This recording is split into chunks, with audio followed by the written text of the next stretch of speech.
Isang magandang araw mga kasari-sari. Ito na naman ang inyong palawin niyang tindera si Ate Tintin. At kahit sunod-sunod pa ang bagyong dumarating, tayong mga tindera tuloy pa rin sa pagbebenta.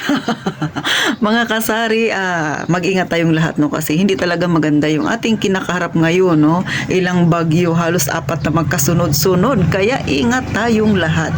Pero syempre may imamarites pa rin si Ate Tintin para tayong mga tindero-tindera, lalo na yung mga nasamasa ang kanilang negosyo gaya ng sa akin, ay mapanatili natin ang ating mga customer.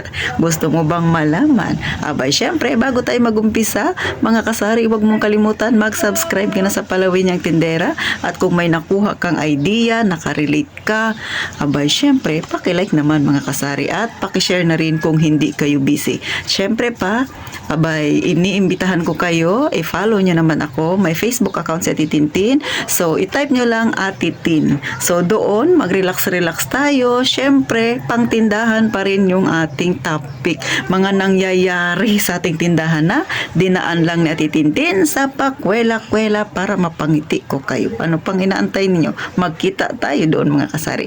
At eto na, umpisa na natin ang real talk at masaya nating chismis. Isang magandang araw mga kasari-sari. So dito sa amin, hindi gaano katindi yung pag-ulan. So napapansin niyo medyo maliwanag ng konti, pero nagbabadya pa rin yung ulan. Pero maigi na kaysa naman sa dire-diretso yung pag-ulan dito sa area ko mga kasari. So eto na, paano ba natin mapanatili yung ating customer? Kayo ba ay may mga loyal na customer? O alam ko yung mga datihan dyan ng mga tindahan, may kanya-kanyang strategy. Pero syempre, isi-share ko pa rin sa inyo yung aking strategy na pwedeng makatulong sa iba dyan. Yung iba naman, gasgas na ito, gamit na nila ito, dahil ito yung kanilang ginagawa sa kanilang mga customer. O ano ba ito sinasabi na Titin? Syempre, number 1 talaga dyan, no? Yung laging nakikipag-usap kayo sa inyong customer. Na, diba? Maganda yung inyong pinag-uusapan. Ukol sa tindahan, ukol sa pagpepresyo ninyo, yung mga nakikita nilang paninda. Kasi tayong mga tindera, no, para sa akin, no, kailangan i-share din natin minsan yung pagtaas ng mga bilihin para si customer pag bibili sa atin, hindi siya mabigla. O katulad na lang ng Nescafe, ang hirap niyang ipaglaban dahil lagi siyang tumataas mga kasari. Tapos naging 20 grams na lang siya ngayon. So, sabi ko kay customer, pag bumibili kasi siya mga kasari, sabi ng customer, Ate Tin, pabili ako ng Nescafe, yung classic, sabi niya, yung 25 grams. O, yung ibang customer, walang kaalam-alam na nabawasan na si Nescafe. Naging 20 grams na lang. Ang sabi ko sa kanya, nako, nagkamali ka.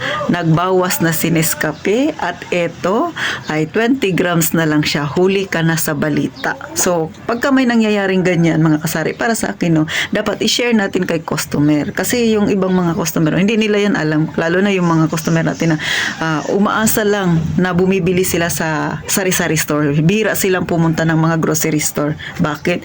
Kasi nga, pag pupunta sila ng grocery store, syempre dagdag pamasahe, pangalawa, lalo na yung mga busy sa trabaho, so wala na silang time, mga kasari, no. So, ang tendency, lagi ang takbuhan yan sa tindahan natin, maliliit. Kadalasan ganon. Kaya ako, pag may nangyayari na medyo pagtaas, medyo may nababago na, kahit mga gramo lang yan ang binibili nila sa akin, ay sinasabi ko sa kanila para kahit papano may alam sila. So, tawang-tawa yung customer ko pag sabi ko na, nako, huli ka na sa balita, 20 grams na lang yan. So, binibiro-biro ko sila, dinadaan-daan ko sila sa ganyang kwentuhan, napapangiti ko sila, pero mga kasari, nakakadismaya rin, no? Kasi syempre pagka tumaas ang presyo ng isang paninda, tapos nababawasan naman yung kanyang gramo, o diba, pakonti ng pakonti, pero pataas ng pataas. Pero kapag ikaw ay magaling makipag-usap kay customer, mga kasari, kahit papano napapagaan mo yung kanyang kalooban, nagkakaroon kayo ng maikling kwentuhan na may banding, mga kasari. Para sa akin, no, isang magandang halimbawa yun para yung iyong customer ay nagiging loyal. So katulad na dito, ay isa pa akong customer, no, lalaki, malaki. So madalas dati binibili niya sigarilyo Winston, tapos naglipat na siya ng Marlboro Blue. Biniro ko, nagpalit ka na pala, hindi ka na ngayon si pula, ikaw na ngayon si blue. So mga simpleng kwentuhan na napapangiti yung isang customer, nakakatulong yun mga kasari, kasi nagiging magaan yung kanyang pakiramdam pagka siya ay bumibili sa iyong tindahan. O ikaw tindera, gawain mo rin ba yan, makipagchika-chika sa iyong customer? Next, pangalawa na ginagawa na Titintin para mapanatili ko yung aking customer, mga kasari. So, kapag kayo ay bumibili ng mga, halimbawa, diba, biskuit, may mga free yan siya. Minsan may katulad ng Hansel, may mga free siya na parang chocolate na nakalagay sa, parang stick siya. So, mga kasari, no, pagka regular customer ko siya, alam ko dito siya bumibili. So, yung mga free na yan, mga kasari, ay ibinibigay ko sa kanila. Halimbawa, katulad sa Hansel nga, may 3 siyang free. So, pag bumibili si customer, binibigay ko sa anak niya yung isa. Sabi ko, free na yan, sa'yo na yan, o diba? So, nakakatuwa. Kasi syempre, pag nakita ng bata, tapos nasasanay siya sa tindahan mo, ituturo ka niya, doon tayo bili. Mga simple lang yan, mga kasari, na tricks na pwedeng makatulong para mapanatili natin yung ating customer. O diba? Ano pa ba, ha? Mga pinagagawa natin mga tindero-tindera? So, kapag namimili ako mga kasari, no, pansinin niyo 'di ba, pagka medyo marami ang binibili ninyo sa isang grocery o kaya sa mga ahente, may mga free yan sila, minsan na maliliit na tabo, minsan maliliit na planggana, yung plangganita pala, I mean. So, may mga ganyan sila. Alam niyo mga kasari, pagka yung customer ko ay alam ko talagang dito sa akin bumibili, binibigay ko yung mga ganyan, mga plato ng mga plastic, binibigay ko. Hindi dahil sa ayaw ko ng mga ganun klase. Siyempre meron na akong gamit, pero pagka sa'yo nang galing yan at ibinibigay mo sa customer mo na alam mong dyan talaga siya bumibili, abay, sa totoo lang, napapangiti mo yung customer mo.